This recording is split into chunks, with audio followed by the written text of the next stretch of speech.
welcome to the Renee Kassan podcast, and today we have a special Holocaust Memorial Day episode. This year's theme is Bridging Generations, which invites us to reflect on how stories of the past shape the values and actions of today and how we pass those lessons forward. In this episode, we will explore a powerful journey across the three generations, from lived experience of a Holocaust survivor to the voice of her daughter, a second-generation survivor who dedicates her life to sharing her mother's story, and now her son, who represents the next generation of human rights advocates. Together, they embody the bridge between memory and responsibility, between history and human rights activism. Our guests today are not only storytellers, but Josh is a trustee of Renee Kassan, who is an alumna of our fellowship program and deeply engaged in interfaith dialogue work too, continuing the work of building understanding and solidarity in today's world. Through their shared journey, we will explore the lessons of the Holocaust inspire action of contemporary issues of justice, equality, and human dignity. So join us as we uncover how memory becomes a mission and how the voices of yesterday echo in the activism of today. I'm delighted to welcome both Emily Cass and Josh Cass, and through them also the voice of Silas Slater. Thank you so much for joining me today, both of you. It's a pleasure for me. Thank you for inviting me. Good to be here too. Thank you for having me. Great, so I'll just jump into the first question, maybe more targeted at Emily. As the child of someone who fled Nazi persecution, how was the Holocaust present in your upbringing through stories, silences, behaviours, or maybe even if you didn't speak about them directly? Well, I think all of those things were present in my upbringing. I was born in 1952, which was only 6 years after my parents were reunited here. They both had different experiences of being Jews in Europe. They were married in 1942 in France and then had separated. So again, their experiences of living under the Nazi regime was slightly different, and they therefore had different responses as well. So I think the whole thing was very complicated.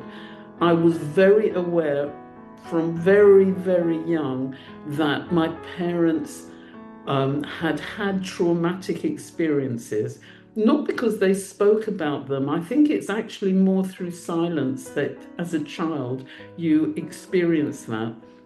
I think it was because they didn't talk about so much about their experiences that you felt it was too difficult. It was too difficult to go there. And I think then, you carry on growing up and bits and pieces get told to you. Neither of them ever sat me down or sat my brother down. He's nearly 6 years older than me, and spoke in a narrative form about what had happened to them. And interestingly, I think the first time there was a complete narrative of my mother's story was when Josh's sister, my daughter, came back from school and had to write a biography about one of her grandparents, and she chose to speak to my mother. And when I talk in schools now, I really try to encourage the young people to go home, because so many of them have had experiences themselves of arriving in Britain in traumatic, unusual circumstances, to speak to their grandparents, because actually I think it's easier for grandparents to talk to their grandchildren than it is to their own children. I think it's really interesting that you mentioned that, because I had the same experience with my relatives. My mum said that her parents never spoke about the horror, because I'm Polish, so they never spoke about what happened during. It was only when I sat down to interview my granddad for a project that all these stories came out. Which is also, I want to point to Josh. Did you find any similar experiences as well, speaking to or having projects or discovering more of your history as well? It's interesting sitting here next to my mum and listening to her talk about this theme and this part of our lives, because I think it's a fair reflection on her part to say that it emerged through, well, I guess I was born in 1981. So, and as I sit here now, one of the things that I often have come to think about is that my date of birth is, I was closer at birth to the end of the Second World War than I am now in terms of my age. And so something about memory and the past and what I am close to historically and what I'm not close to historically has become to be something that I think about a little bit more. And I think that I've only really started to think in those terms in the last couple of years, really. And so how that connects to thinking about my experience as the child of a second generation survivor, but also grandchild of, people who were there and lived through it. That's in some ways the lens that I'm coming at it from. It wasn't necessarily something that we discussed and spoken about at home, but in preparing for this, I do remember, I was telling my mum, there was a moment, must have been in the early 90s, during the war in the former Yugoslavia. And we used to go over to my maternal grandparents on a Saturday afternoon for a cup of tea and be with them. And somehow, I don't remember the course of the conversation, but I remember that it was a traditional family event. There was some disagreement. That's fine. But the point of disagreement was that my grandfather, so my mum's dad, made the point forcefully that the Serbs were the only ones who stood up to Hitler. And I remember very clearly the conversation was heated. There was concern about what was going on in Yugoslavia, and he made the point that the Serbs were the only ones who stood up to Hitler. And as a child, I don't think I knew what that meant. But I think now what I understand is that for him, his understanding of everything that happened after the war, and indeed during it, was seen through a lens of how were his co-religionists supported, where was their solidarity from, and wherever that solidarity came from, in his eyes, was a good thing. It was really important to be shown solidarity. And it could even be spoken about within the context of really awful contemporary human rights abuses, which were there on display during the Yugoslav civil war. So I suppose, what am I trying to say in all of this? I suppose what I'm trying to say in all of this is that it's a complicated inheritance, that it's not simple, that there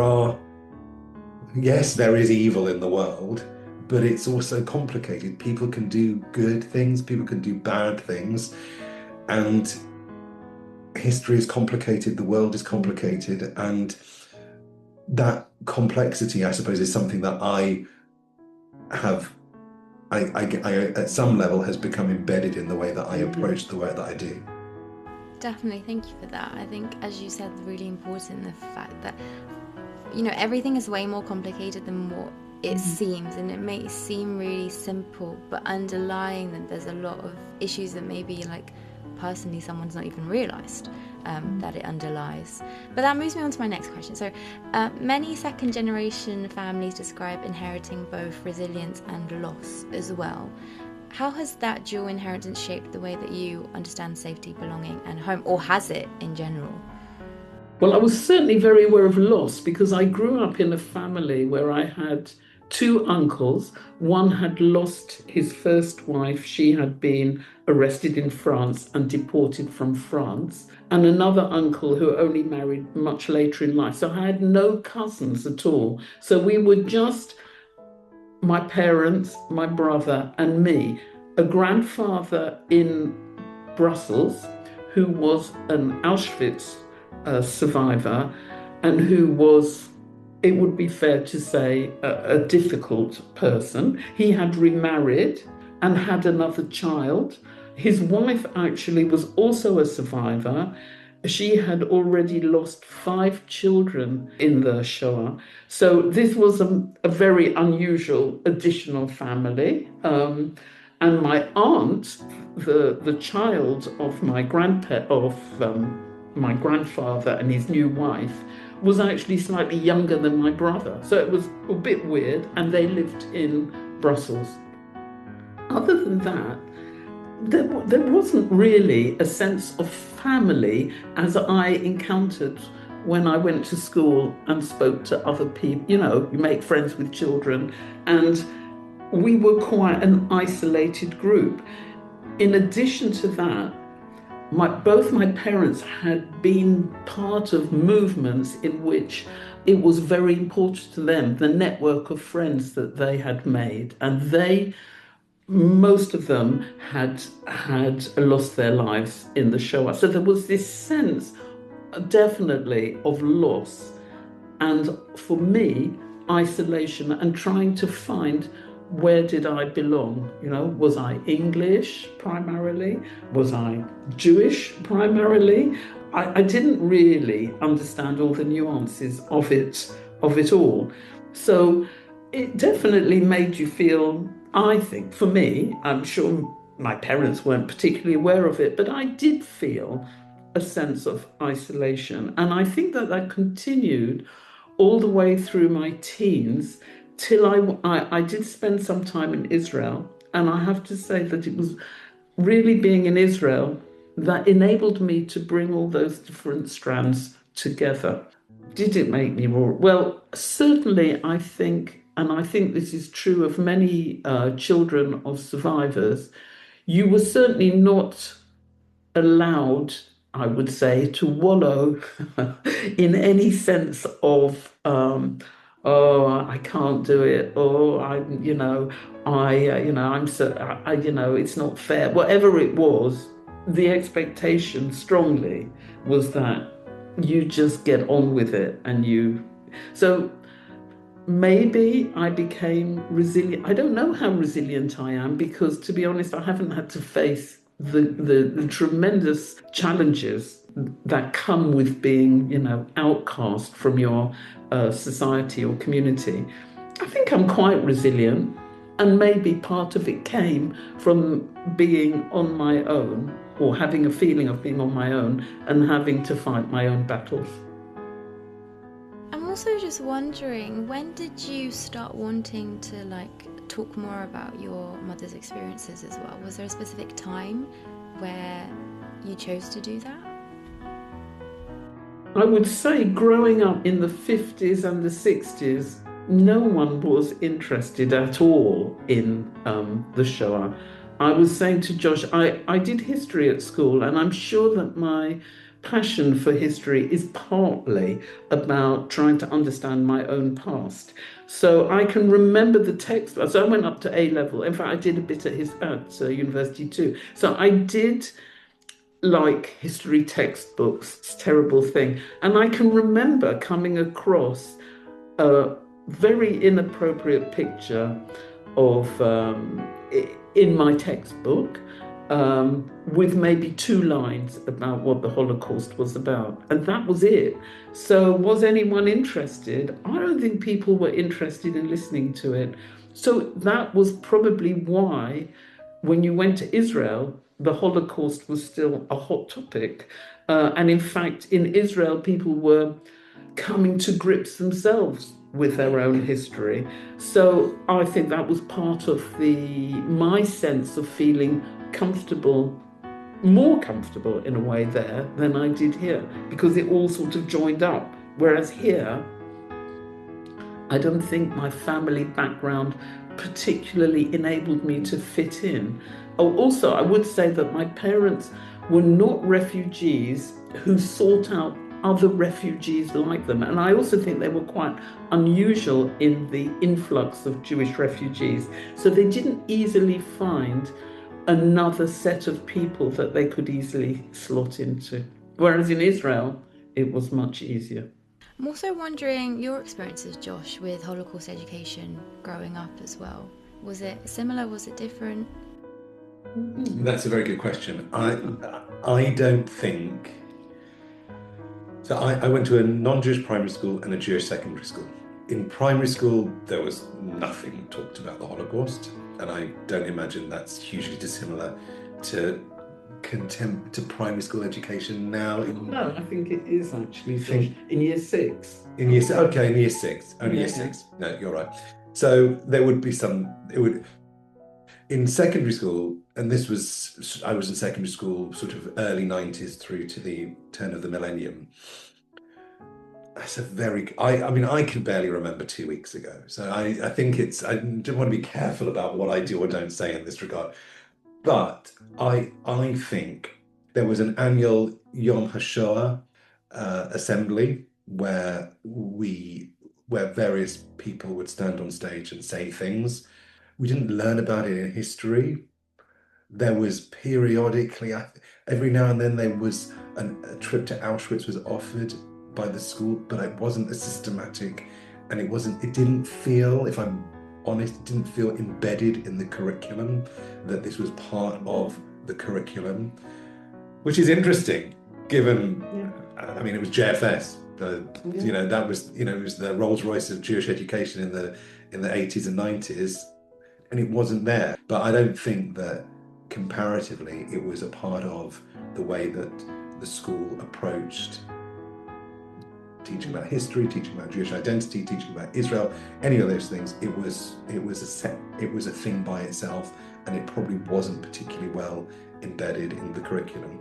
I mean, just in terms of so when I think about now in the work that I do, I suppose I am much more aware of Holocaust education, and just to give a little bit of flavour about why that's the case. So, as you said in your introduction, my background is in interfaith, primarily supporting the design and delivery of interfaith interventions, either in schools, universities, or in communities. But more latterly, I've sort of taken a step back from frontline delivery to sort of being an advisor to a number of organisations. And one of the key organisations that I work with does a lot of work in the religious education space, particularly thinking about the intersection between religious education and human rights education, which is a very small community of practice, and it's an emerging kind of thing. But within the context of that work, I convene a group of education organisations who sit in this space together, of which organisations like Holocaust Education Trust, Anne Frank Trust, others, they're present. And those interventions do get picked up by schools within the context of religious education. And there is an argument, certainly within the religious education world, that it is the space within the curriculum where conversations about issues like anti-Semitism, Islamophobia, anti-religious hate more broadly, that's the space in the curriculum where those issues can emerge and can be given, you know, the fullest amount of time to talk about. And so it's, you know, given that I work with an organisation who are committed to sort of enhancing the provision of RE in schools nationally, it's not surprising, therefore, that issues relating to Holocaust education emerge within the context of those conversations. And in my experience of that, you know, it's really important that anti-Semitism education is an important strand and feature of that work. And I would say I would imagine that is different to how it was 5 years ago, 10 years ago, certainly 20 years ago, if I think about my own education. And I think that it's a good thing. And I think that this is where the interfaith element comes as well. I'm heartened that there is an interfaith angle to this too, because I think it is important that there are Jewish voices in the conversation around how we live together within the context of schools, which is what this kind of education is doing to a certain degree. It's really important that there are Jewish voices there. I would say, if I was being candid, I would love there to be more Jewish voices there. I think it's not, I think that sometimes we're not present enough. And, you know, one can talk about what might be going on there as to why there aren't enough voices in that space, but it's really important that Holocaust education is part of that mix. It's as I said, it's the place in the curriculum where it can happen. It can be woven into the fabric of a school, and so that kind of takes me up to date.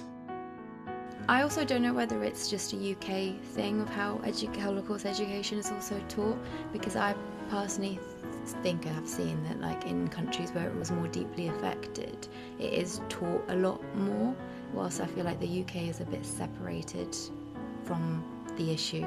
That's just a general comment that I've noticed. When I go into schools now to do my talks, as I do at the end of January, mainly at the end of January, beginning of February, but also throughout the year, it is, the schools do a whole unit of work in history around the Holocaust in year 9. So I think that is quite embedded in a lot of schools now. But it's obviously, it's changing, and it will change again. So it's about making it relevant, because that's the thing, isn't it? You've got to keep making it bridging generations. It's not one thing that happened then and it can never happen now. It can happen over and over again, as we all know, all over the... Yeah, exactly. It's good to see that it is being brought up a bit earlier now. Moving on, Holocaust Memorial Day often focuses on remembrance, but for families like yours, the Holocaust isn't only history, it's often lived inheritance. So how does that shape the way that you respond emotionally to current refugee debates maybe as well? Well, I certainly, the end of my talk about my mother is that I do ask the audience to reflect on the similarities between her experiences and the experiences of people now looking for places of safety. Because and I think my mother would agree, that she survived through a whole variety of, moments where other people enabled her to just, they took a chance on her. And really, that hasn't changed, because I would suspect that many people who go through terrible experiences to reach a place of safety, they are saved also by these moments of other people, in a sense, intervening on their behalf in a minimal way. I mean, it still requires the actual refugee to have resilience and judgment and all of those other things. But we always exist within a community and a society, and we rely on other human beings to support us. So I personally feel it's very difficult to think. I find it difficult to think on policy levels, but I know that on a human level, it's up to each one of us to try to do the best we can for other human beings. Some years ago, I was fortunate enough to go on a trip to Bosnia, organized by Remembering Srebrenica. And it was my second trip to that part of the world, but my first, which was particularly about learning about what had happened during the war, genocide at Srebrenica. Although having been there, what always strikes me about being in that part of the world is how small it is, and how during the war and while atrocities were being carried out, it was so close. There was no way that people didn't know what was happening to their neighbours, and that people had, as my mum said, people survived or didn't survive in some part because of the choice, in large part because of the choices that individuals made in relation to them as individuals. They saw them as individuals in those moments and were able to make, quote unquote, the right decision. And I think that and why I talk about it in the context of Bosnia is because it was so small. It was so, a couple of kilometers that way. There was no rhyme or reason why some people did survive and some people didn't. And I don't know enough about the Holocaust, but I imagine in some ways, when I listen to my mum talk about my grandma, there is a certain truth there. It could have played out in so many other different directions. So it comes down to the choice that individuals make all the time. And I think for me, that's what I'm left with all the time when I think about the experiences of people like my grandma, who lived through atrocities, the worst kinds of atrocities that humans are capable of committing. It's about individuals, and so I suppose it's about yes, it's about law, yes, it's about human rights frameworks, and I'm not here to I'm a trustee of a human rights charity, so I'm not about to say that human rights don't matter, but more important, it's about the choices that we feel able to make in the moment, however big or small they are.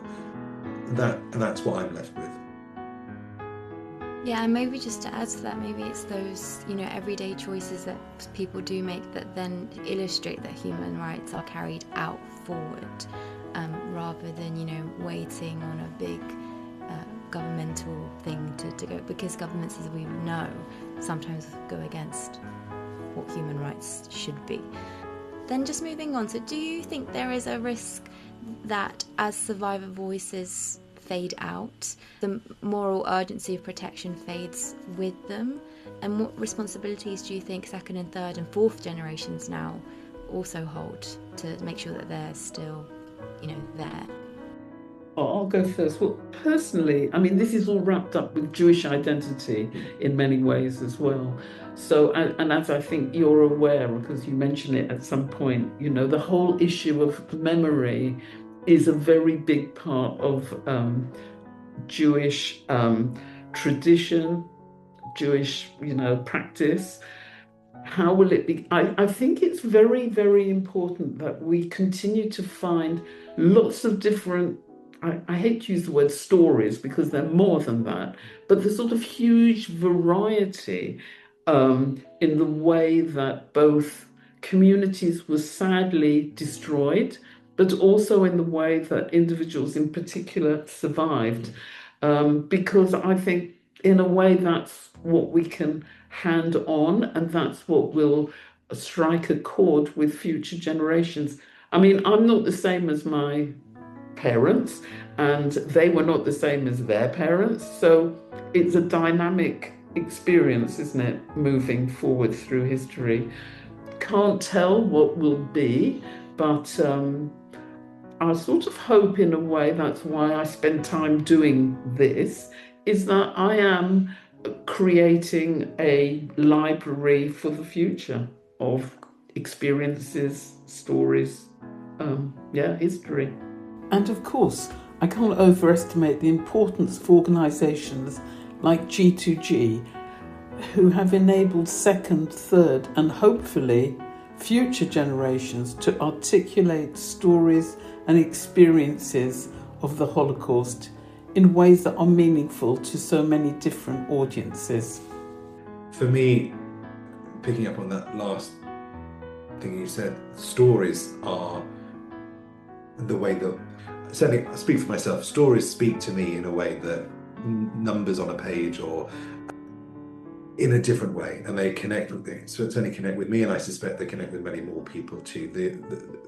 It's the stories that help me understand the choices that people made and the things that happened in the past, and they present questions to us in the present about the choices we make now. So stories, I would suggest more broadly, are always going to be important for that kind of learning process, because they will always speak to the listener in a way that just a textbook will not, because stories will always, you can always look at a story from a different angle, from a different perspective, and it raises different questions and it prompts different reflections, which is important, I would suggest, in terms of just learning about anything. But when it comes to the way that humans historically, contemporarily, sadly, have not behaved very well to one another, and the atrocities they've committed against one another, it's even more important that there's those stories of those episodes, of those moments, are present and remain heard, because it's going to be those things which help people to learn and think and hopefully make, quote unquote, again, the right choices in terms of the way they behave to one another and the way that they choose to organize their societies. In terms of, I have 2 children, so they are great grandchildren of survivors. It's not a question I've thought about really, if I'm honest. How will they think about their inheritance, the stories that they're connected to? They are already aware of the Holocaust. They are already aware of anti-Semitism at some level. My eldest took part in a commemoration at the town hall. He didn't read, he just handed out he was there in an official capacity, as you can be as a 10-year-old. So it is part of them, but I'm not sure that necessarily they make the connection between themselves and the Holocaust in a direct way. I don't know. No, I don't think they do at all. But I do think that stories in the future are very important. I think as a way of reaching across generations, and actually almost as important across group boundaries, because I think that groups very quickly say, oh, I don't want to hear that story. That's the experiences of that group. That group is not my group. But somehow when it comes down to hearing an individual, people are much more open to hearing those experiences and are more open to change them and to change their opinions. Not the whole group is like that, or, there is space in our heart to love the other. So I think that stories, much though it sort of sounds like a bit of a demeaning of people's experiences, but stories have incredible power to cross boundaries.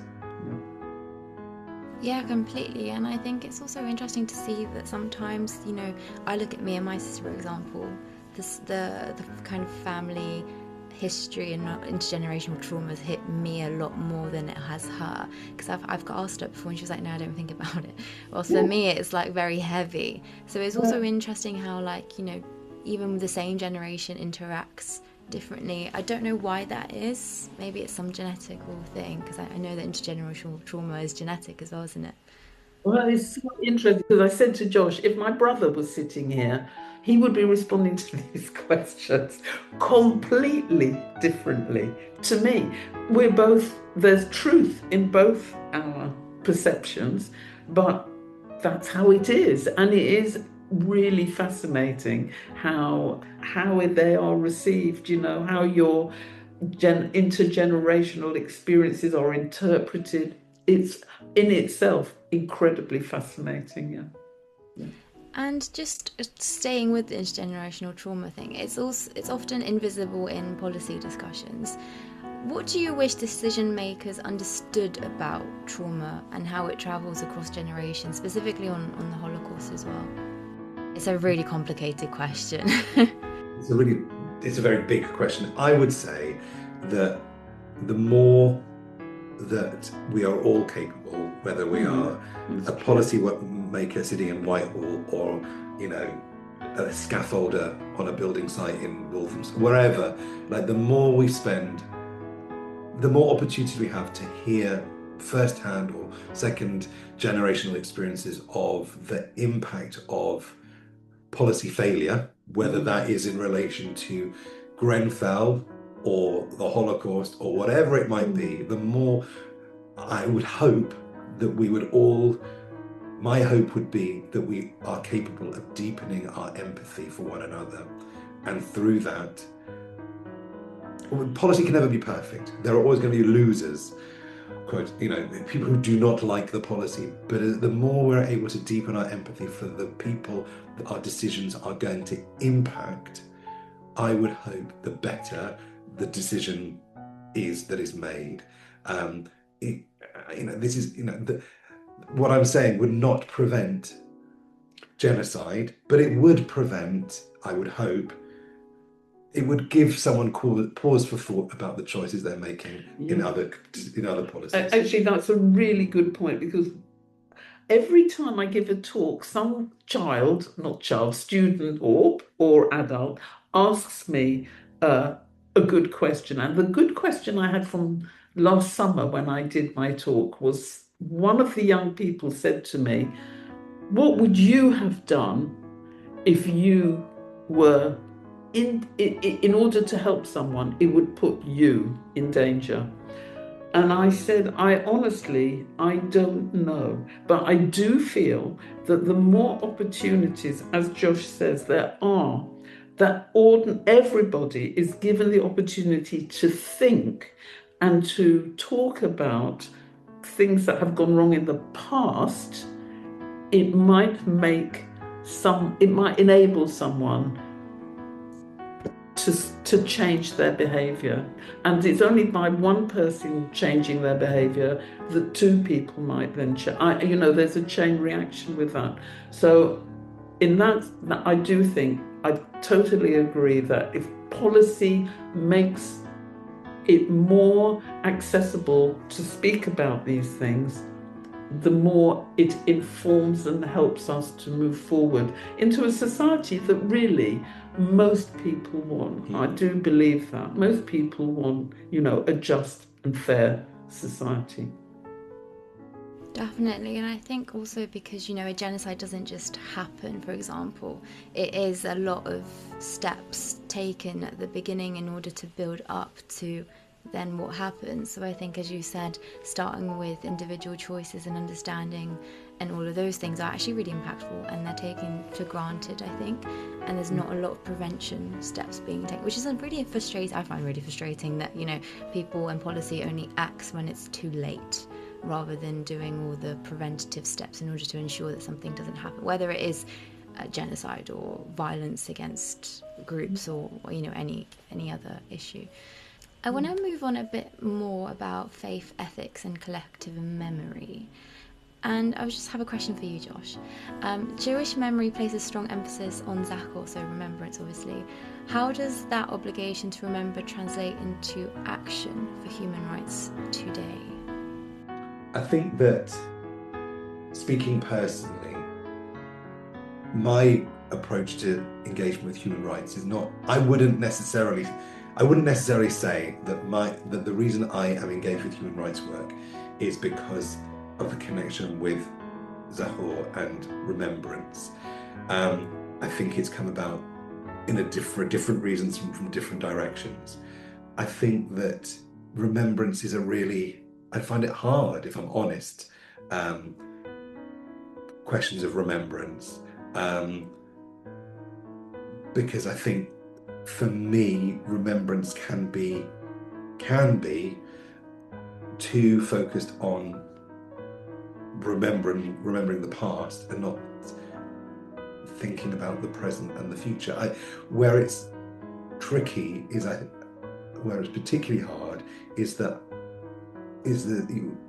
for me is that the Holocaust is so monumentally huge and monolithic in its enormity that so much of, and I need to speak carefully here, so it has its own, gravity field, that it shapes what is happening around it.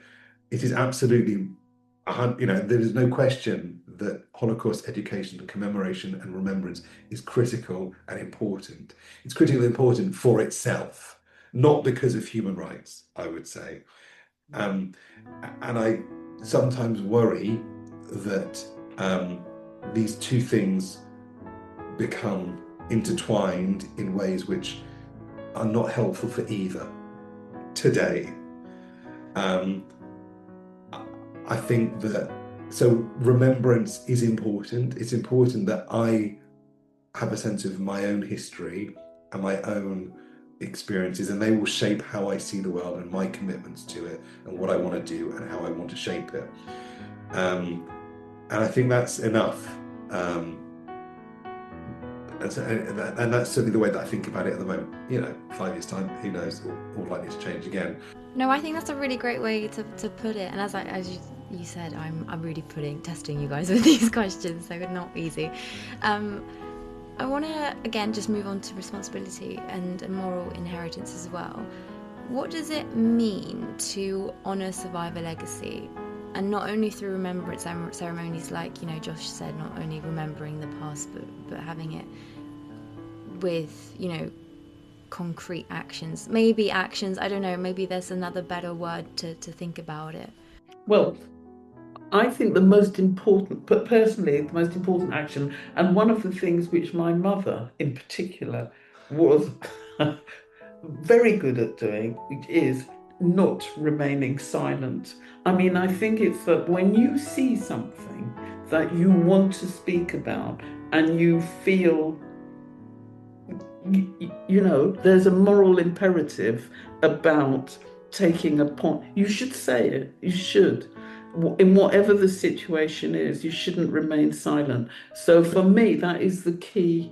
That is one of the key things, because as you say, genocide starts with tiny little actions, which then, they catch fire very quickly. And I think speaking out is just very, very important. And I admire people who speak out. Sometimes there are people speaking out and I 100% do not agree with them, but at least they're speaking, So I mean, if I believe that I must speak out, then I must accept that others must speak out too. So I hope that people speak out and have respect, but we are human beings. So I think not remaining silent is incredibly important. Yeah. I don't know if that answers what you were asking. No, it does. I'm also just thinking, is there any specific thing that your mum said or that comes to mind about this as well?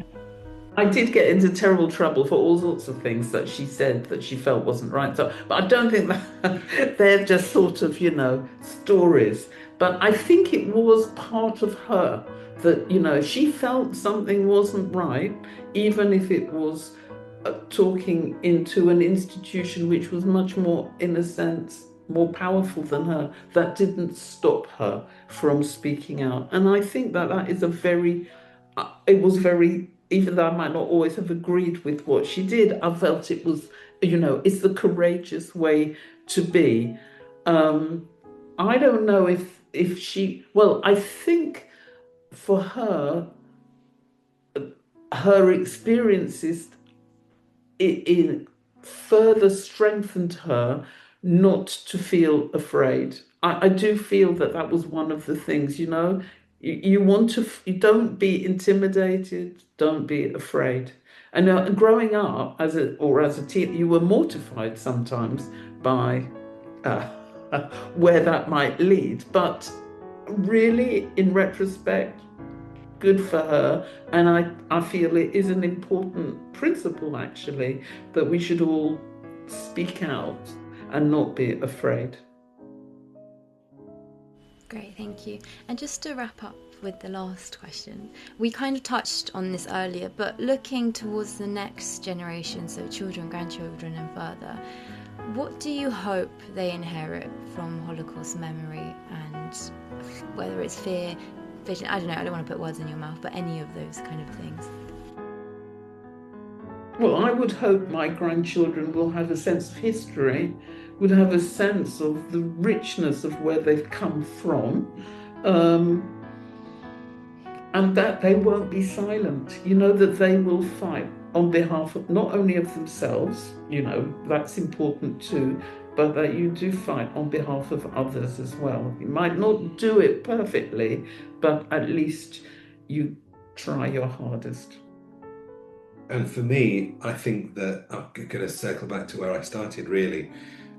This question of complexity, that it's history can sometimes feel like it's taught like there is a thread that runs from start to finish, and there were no choices along the way. It was all mapped out. It happened the way it did. But that I think that for me and for them, that history and existence is contingent on so many small things that did or didn't happen, the choices that one or two people made, the connections between our geography sitting here in North London and parts of Eastern Europe and everywhere in between. That for me is part of the inheritance that I live with, and I think that my children live with too.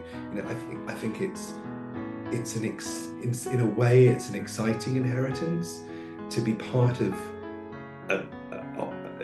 history in that way, but it's also it's about, my mum was talking about the absences and the gaps in her childhood, the cousins that weren't there, the friends that were not there. That's also part of the complexity of the story, and it's not the story that I hope to tell myself and that the boys will learn over time is not just one of the connection between different parts of Europe geographically, but also the gaps and the absences. Fundamentally, it's the complexity of those stories, that it's not a simple linear story, and that there's always points of inflection and points of choice and points of departure, and sadly it's not always, it doesn't follow that just because you want an ending to be the way you want it to be, doesn't happen like that. Bad things happen. So it's a story of complexity.